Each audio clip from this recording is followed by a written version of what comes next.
সুনামগঞ্জ এক আসনে ত্রিমুখী লড়াইয়ের আভাস, বিএনপি জামায়াত ও চরমনায়ের সমীকরণে নতুন মোড়।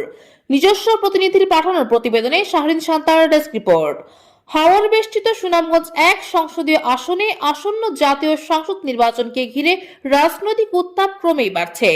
ক্ষমতাসীন আওয়ামী লীগ নির্বাচনী মাঠে দৃশ্যমান না থাকায় এবারের নির্বাচনে এই আসনের রাজনৈতিক সমীকরণে এসেছে বড় ধরনের পরিবর্তন।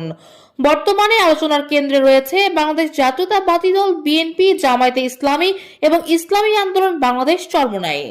এবারের নির্বাচনে সবচেয়ে বড় চমক হিসেবে দেখা যাচ্ছে জামায়াতে ইসলামী ও ইসলামী আন্দোলন বাংলাদেশ চরমোনাইয়ের ঐক্য। দীর্ঘদিনের আদর্শিক ও আকিদাগত মতভেদ দূরে সরিয়ে দল দুটি ৮ দলীয় জোটের ব্যানারে নির্বাচনে অংশ নেওয়ার সিদ্ধান্ত নিয়েছে। স্থানীয় রাজনৈতিক বিশ্লেষকদের মতে এই ঐক্য ইসলামপন্থী ভোটারদের এক প্ল্যাটফর্মে আনতে সক্ষম হলে ভোটের ফলাফলে তা উল্লেখযোগ্য প্রভাব ফেলতে পারে।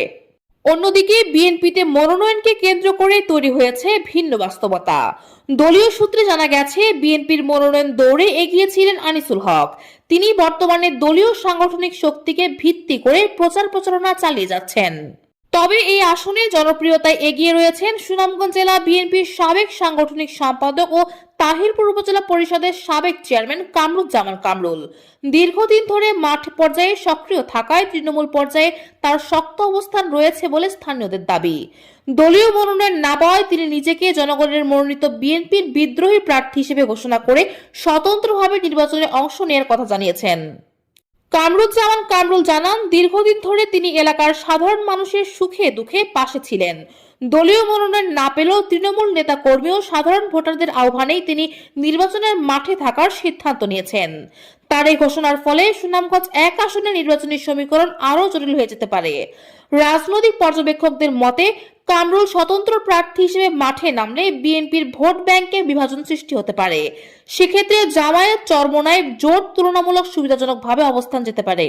সাধারণ ভোটারদের মতে, বিএনপি যদি একক প্রার্থী নিশ্চিত করতে পারত তবে লড়াই হতো মূলত দ্বিমুখী।